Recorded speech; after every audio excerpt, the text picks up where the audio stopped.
da nossa aula é Desvendando a Adolescência, e no nosso curso nós desenvolvemos o termômetro da aborrecência. Muitos pais fazem essa, virou até uma piadinha assim, sai geração, entra geração, fala-se muito sobre essa piadinha, é adolescente ou é aborrecente, né? Porque de fato a gente consegue ver, se a gente chamar aqui agora 5, 10 pais para falar de características, nós vamos encontrar algumas características comuns em alguns adolescentes, né? Algumas perguntas na caixinha de perguntas vieram para mim como agressividade, né? Meu filho está mais agressivo. São alguns comportamentos que são esperados. Eu sempre falo isso. Quando a gente fala de um comportamento que ele é esperado, não quer dizer que é um comportamento que necessariamente deva ser aceito, né? Mas a gente precisa entender a fisiologia do adolescente, a gente precisa entender o que é esperado, se preparar para lidar com esse adolescente. E diante desse contexto, nós desenvolvemos o termômetro da aborrecência. Qual que é o nosso intuito com esse termômetro da aborrecência, né? Eu até imprimi ele aqui para conseguir trazer para vocês, embora aqui fica tipo ao contrário, né? Mas a nossa intenção é conseguir colocar os graus para você conseguir identificar onde você está, e aí você já consegue prever ou presumir quais serão os próximos estágios e como você se prepara para eles, né? O estágio menor aqui, né, em graus que a gente pode colocar, é a confusão entre a fase adulta e a infância, que é esperada e encontrada na fase adolescente. O adolescente, ele não sabe se ele é adulto, ele não sabe se ele é uma criança. A gente, quando observa o comportamento deles, não conseguimos ter uma noção se eles estão tendo um comportamento maduro, né, mais voltado para a fase adulta, ou um comportamento infantil, né, justamente porque passa essa oscilação. Obviamente, por que isso ocorre? Devido a toda a questão de desregulação hormonal que ocorrem dentro deles, né? Que eu gosto sempre de fazer o paralelo com a mulher na fase de TPM. A gente não sabe o que a gente sabe que quer comer algo, mas não sabe o que é, nada tá bom, às vezes não dá certo. Tem todo esse sentimento que às vezes a gente não sabe explicar. No caso das mulheres, é um fenômeno, é um evento que às vezes ocorre por 7, 10 dias, e o adolescente, nós estamos falando de uma fase, né? Então, são anos que o adolescente passa dentro dessa desregulação hormonal. Pensa, era uma criança que até então começa a aumentar pelos, né? Nos meninos tem o constrangimento da oscilação de voz. Alguns enfrentam muito constrangimento de fato com relação a isso, aparecimento de espinhas, enfim, é muita coisa de uma vez que acontece dentro da cabeça do adolescente. O próximo passo é justamente essa questão da influência hormonal, que está atrelado também à questão da sexualidade na fase da infância. Se nós adultos não incentivarmos, né, não ocorre muita atração ali entre um menino e uma menina, sabe? Não acontece muito isso. É criança, essa questão hormonal ainda não está atuando ali. Então, quando entra essa questão da influência hormonal, são todos esses viés. Aí entra a questão da agressividade, entra a questão de desafio aos pais, entra a confusão de saber quem eu sou quem? Eu sou quem na vida? É o que eu vou ser, né? E o próximo passo que a gente fala desse termômetro, né, o próximo grau desse termômetro é a falta de preparo de pais. E nisso é um assunto que eu caso no meu livro, inclusive eu trouxe ele aqui para vocês verem o livro. Eu tenho muito amor por ele, pelo significado que ele tem, pela missão que eu tenho quando eu escrevi e pelo significado que ele tem, né? O meu objetivo é através do conteúdo desse livro. Não é um livro grande, existem pessoas que leem esse livro com um final de semana. Meu objetivo era isso mesmo, olha aqui, ó, acho que deram 76 páginas. Geralmente as pessoas hoje reclamam que não tem tanto tempo, né, para ler. Então eu falei, um livro pequeno vai dar certo. Ele é interativo, ó, no final de cada capítulo. Deixa eu achar aqui. Ele tem não se empreste esse livro. Olha o Eduardo falando que leu em 1h30. O ideal é que você seja um diário de bordo para você fazer algumas reflexões. Essa metodologia é uma metodologia que eu acredito muito nela. No final de cada capítulo tem. Eu acredito que é uma forma didática. Obrigada, Eduardo. É uma forma didática da gente lidar com os nossos pensamentos. Quando nós escrevemos o nosso pensamento, né, isso nos permite depois ler, né? É muito mais fácil ler um pensamento do que lembrar dele. E essa didática, essa metodologia também é encontrada no curso que nós desenvolvemos.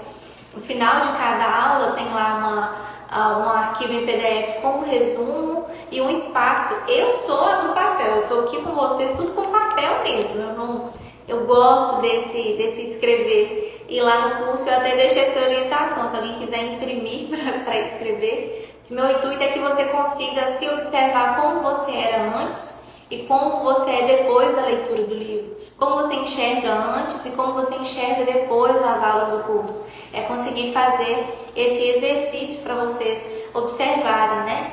E um dos capítulos do livro que eu queria falar aqui, que é esse casamento, que eu gostaria de fazer com esse termômetro aqui da adolescência, quando a gente fala de despreparo dos pais ou a falta de preparo dos pais, é o capítulo 3 que fala: você já foi um adolescente. Geralmente pais de adolescentes esquecem que já foram adolescentes e tendem ali a repetir os ciclos. Nós, enquanto adolescentes, reclamávamos dos nossos pais. Os nossos filhos tendem a reclamar de nós. E quando nós falamos, você já foi um adolescente, tem duas problemáticas aí.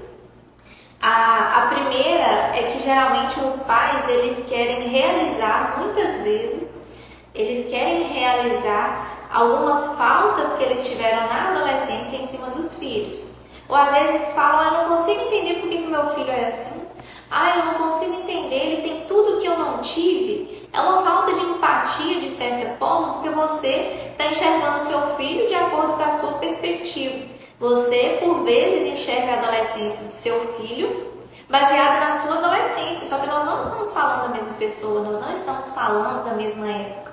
Então, quando eu procuro trazer esse conceito de que você já foi um adolescente, a ideia é que seja um estalo, assim, um insight na sua mente para você falar assim: puxa vida, procurar tentar lembrar dos desafios. Alguns adolescentes sofreram bullying, alguns adolescentes lidaram com traumas, e de repente você jogar uma luz no seu filho. O que será que pode estar acontecendo com o meu filho? Como eu posso ajudar o meu filho? É esse o intuito. E não só você se lembrar da sua adolescência, mas falar: eu já tive relatos de pais no consultório, mas eu fui uma boa adolescente, mas eu não dei trabalho para os meus pais. Só que o fato de você ter sido alguém não quer dizer que o seu filho vai ser exatamente dessa forma. É interessante a gente trazer isso. Por isso que quando a gente chega nesse patamar, nesse grau, né, do termômetro da aborrecência, é trazer justamente essa questão de que quando ocorre o despreparo, a falta de preparo de pais, tende a piorar os sintomas desagradáveis da adolescência.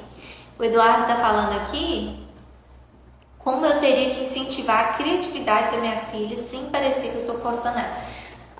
Geralmente, quando a gente fala principalmente de crianças, já é algo muito natural a questão de criatividade.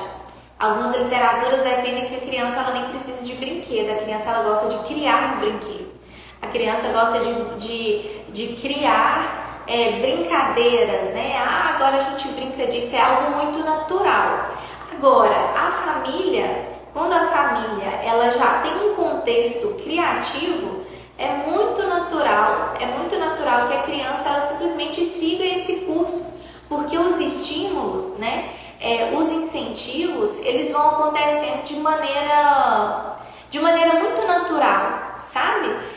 Se no caso, se a sua esposa ela tem o hábito de pintar, é natural que essa criança ela cresça desenvolvendo algumas áreas que alguma criança que não teve esse estímulo, ela não vai usufruir, ela não vai utilizar disso, sabe? Existem famílias, por exemplo, eu estava até conversando com outra mãe sobre maquetes. né, maquetes de escola. Existem as famílias que elas são assim: ah, eu vou fazer isso aqui e tá bom. A tendência é que esse filho cresça com essa mesma mentalidade, né? Agora, quando nós falamos de uma família muito criativa, uma família por vezes competitiva, uma família que não, a gente está aqui para dar o nosso melhor e tudo, a ideia é que essa criança, ela já cresça com isso estabelecido na cabeça dela, né? Para ela não vai só fazer algo. É tão engraçado, vou dar um exemplo da minha filha. Deixa eu só ler o comentário aqui.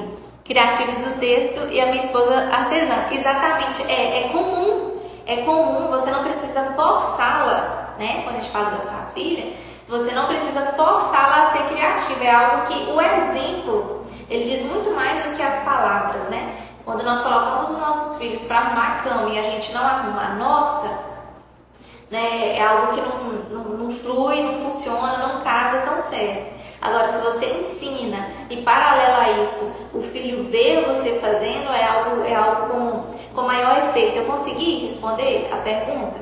Mas sobre essa questão que eu falo sobre família, né? Eu me considero uma pessoa competitiva. Meu esposo, ele faz piadas de mim com relação a isso. É a minha visão. E eu vim de uma família competitiva, né?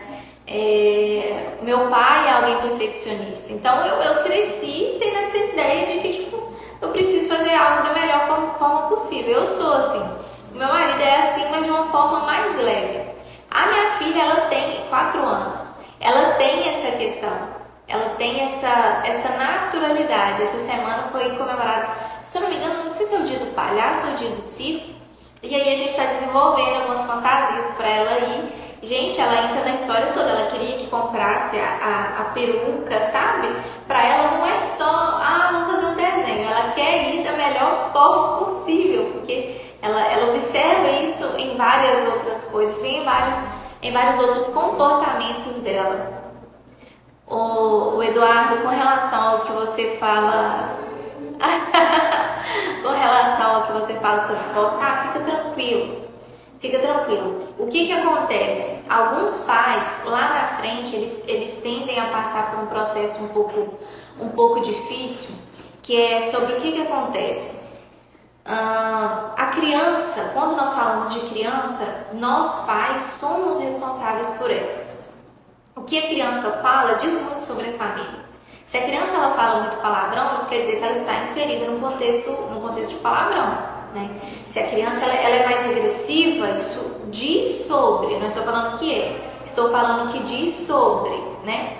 Agora, quando o adolescente lá na frente, né, ele toma alguns comportamentos onde ele já está caminhando para uma independência, eu não estou falando de maioridade, estou falando de independência de pensamento, independência de ideologias, né? Quando um ser está finalizando um construto ali humano, isso já não diz tanto sobre os pais, né? Isso já diz sobre atitudes e escolhas que os filhos tomam. Se você, enquanto pai, ensina a sua filha desde pequena, sei lá, sobre uma coisa de higiene pessoal, sobre banho, e lá na adolescência, por algum motivo, você está tendo problema com isso, por que você foi um péssimo pai, uma péssima mãe? Isso quer dizer que a escolha do seu filho está caminhando para isso. Estou falando, esses exemplos são relatos realmente de consultórios. Só que ainda tem a questão, os pais eles precisam ter o controle da situação. Eu fico com um pouco de receio, eu falo tanto sobre adolescente trazendo uma questão de empatia, trazendo uma questão de conscientização, mas eu não gostaria que vocês, pais, pensassem que é normal, então vamos deixar. Não é isso. O meu objetivo é que vocês entendam o que é esperado, é que vocês estejam munidos de informações para lidar da melhor maneira possível. O que eu observo? Que geralmente os pais, por exemplo, eles pegam o controle da situação. Eu não sei mais o que fazer, entrega na mão dos filhos. Não sei o que fazer. Então os filhos eles vão ter as atitudes próprias que lá na frente eles tendem a inclusive jogar na cara dos pais, né? Se fosse eu nunca deixaria minha filha fazer isso, eu nunca teria deixado, sabe? Você era pai, por que você não poderia? Porque a tendência é justamente que os pais eles perdem o controle, né? E isso tem sido cada vez mais comum, tem sido cada vez mais observado, né, essa questão de que os pais eles pegam o controle e entregam para os filhos. Por vezes cedem à imaturidade de um adolescente. Eu falei isso esses dias, a minha filha falou que ela pediu para ela fazer alguma coisa e eu e meu esposo não deixamos. Ela falou que ia sair de casa, que ela não era mais minha filha. 4 anos. Nós rimos daquilo, né? Não na frente dela, para não reforçar o comportamento. Mas ela saiu, ela foi pro quarto. E aí meu esposo olhou para mim e a gente meio que rindo daquela situação. Eu falei com ele, mas se ela fosse uma adolescente, a gente já teria ido para lá e falado que ela depende da gente. Por quê? Porque o adolescente, ele, na maioria das vezes, ele consegue nos tirar do nosso lugar de maturidade. Então, por exemplo, o adolescente ele não tem uma maturidade, ele não tem uma maturidade esperada. E o adulto, em vez de conversar do nível de maturidade que ele tem com o adolescente, geralmente ele cede ao nível de adolescente, né? Cede ao bate-boca, né? Cede por vezes a uma espécie de agressão, onde ninguém ganha, porque o adulto ali que deveria ter esse controle emocional, o controle da situação, ele pega e entrega para o adolescente. Na última fase que nós temos o nosso termômetro da aborrecência, são as escolhas importantes. Gente, todo esse caos que passa na cabeça do adolescente que eu estou falando aqui, todos esses graus que nós fomos avançando, a adolescência ela é uma fase muito complicada porque é a fase em que várias escolhas importantes são tomadas. O adolescente, ele sai do ensino médio, ele já tem que ter uma faculdade engatilhada ali, né? Ele precisa ter qual que é o curso que ele vai fazer. Algumas famílias cobram até uma questão de namoro, e um adolescente lidar com namoro é algo muito difícil, justamente pela falta de maturidade que eles apresentam. Então é aquela cobrança o tempo todo, e aí vai trabalhar, e aí vai estudar, e aí o que vai ser, e as namoradas, e você vai fazer a federal, você vai prestar um concurso, tudo isso na cabeça do adolescente. Isso tudo desencadeia isso que a gente chama de fase da aborrecência, da pior fase aí, né, como algumas pessoas falam. E vou reiterar o que eu falei no início, eu entendo isso também como a minha missão, e nós temos desenvolvido, né, vários produtos, vários conteúdos, canais em demais redes para que vocês pais possam estar munidos dessa informação. Inclusive, gente, pode mandar algumas perguntas que a gente já está caminhando para a nossa fase final. Eu vou expor para vocês mais o nosso trabalho mesmo, a nossa metodologia. Não quer nada, depois ele já vai querer vivenciar a questão de netos, né? Outro ciclo começa. A gente precisa estar preparado para todas as fases, é verdade. A verdade é essa. Eu falo que, graças a Deus, né, há uns 5, 10 anos atrás, a gente não tinha tanta informação, a consultoria de amamentação, uma consultoria de sono, a uma consultoria voltada para a educação, ali para lidar com as crianças, né, nos primeiros anos de birra. Isso a gente não tinha. E agora a gente vem crescendo, e agora tem esse conteúdo de adolescente, é um conteúdo um pouco escasso, mas tem mais profissionais, mais escolas trabalhando sobre essa questão da adolescência, o que é muito louvável. Mas a gente precisa estar preparado para o ciclo da vida, né? Lá na frente, quando os adolescentes saem de casa, os pais, eles vivenciam um fenômeno que a gente chama de ninho vazio, porque eles se identificam a vida inteira como pais, e às vezes eles esquecem que são marido e mulher. Muitos divórcios ocorrem nessa fase da vida, que casa com a fase da crise da meia-idade também. O homem principalmente sente mais que a mulher, mas tem a questão da aposentadoria, enfim, a vida e os ciclos, e nós precisamos estar preparados para isso. Então, deixa eu pegar só uma representação aqui que eu peguei. Nós temos o livro e o curso, né? O curso é onde vai essa questão das aulas, né? E do termômetro da aborrecência. Estamos aqui para vencer mesmo essa pior fase, como eu falei, gente, tem vídeo no YouTube, tem um canal lá, tem vários vídeos, várias publicações aqui no Instagram, como eu falei, meu WhatsApp está acessível, vocês não precisam passar por isso sozinhos mesmo, sabe? A gente está aqui para trabalhar juntos. Eu falo que o adolescente é o meu paciente no consultório, mas a família é a minha missão, sabe? É nisso que eu acredito, é isso que eu vou lutar, trabalhar até aposentar, até não dar conta mais mesmo. Deixa eu só ler as mensagens aqui. Dá pra perceber? Exatamente. Gente, tudo quanto é série que envolve família, eu sou apaixonada. Inclusive, uma coisinha que é importante a gente falar, geralmente pais reclamam do adolescente, mas o adolescente ele veio de qual contexto? Como esse adolescente cresceu? Tem um vídeo no YouTube que fala sobre os tipos de pais, de acordo com a literatura científica, né? Papalia, ela coloca os tipos de pais permissivos, democráticos e autoritários.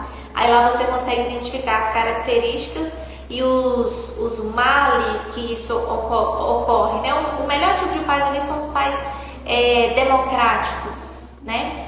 Mas, ou seja, pensa, uma criança que ela veio num lar permissivo, onde ela podia fazer tudo. Chega na adolescência, ela quer continuar fazendo tudo. E aí, se você, pai, não colocou esses limites lá atrás, agora é um desafio muito maior para você lidar com ele, sabe? Por isso que a família para mim é algo que a gente precisa trabalhar, a gente precisa desenvolver. O seu filho, ele vai ser um pai, então ele está aprendendo com você a como ser uma mãe, como ser um pai, sabe? E a gente vai bater nessa tecla aqui até o final, vai ter outras lives, quem sabe mais outros livros, outros cursos já estão no gatilho aqui para a gente falar aqui com vocês sobre a série Eu, Patroa e as Crianças. Eles trazem de uma forma cômica, mas várias questões familiares, é algo muito bacana. This Is Us é a minha favorita. Gente, assistam essa série. Ai, Débora, como é que é mesmo? Me manda no direct, eu mando o link. É uma série fantástica, porque ela mostra justamente essa questão de ciclos e de recomeços, né? E o que nós fazemos, gente, nós temos dias contados na Terra. Não é um assunto que as pessoas gostam muito de falar, mas nós temos a possibilidade de ecoar, sabe? Quando você desenvolve uma cultura, quando você desenvolve um método, sabe? Uma característica na família de vocês, os seus filhos vão repassar. Isso faz com que a nossa memória seja lembrada, não no sentido de narcisismo, mas no sentido de legado, né? Quando nós conseguimos deixar um legado. A série é This Is Us. Eu vou postar nos stories aqui depois. Eu vou até abrir uma caixinha de pergunta depois dessa live. Vou deixar ela salva aqui e vou respondendo também as perguntas. E a série vou deixar lá. Oi, gente, a gente vai encerrar.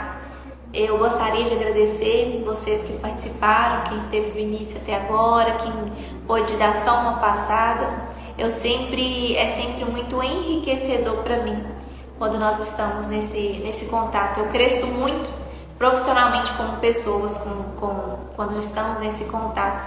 Quero agradecer vocês e deixar aqui o nosso bate-papo aberto. Estou encerrando a live, mas eu não gostaria que o nosso conteúdo, que a nossa interação se encerrassem, viu?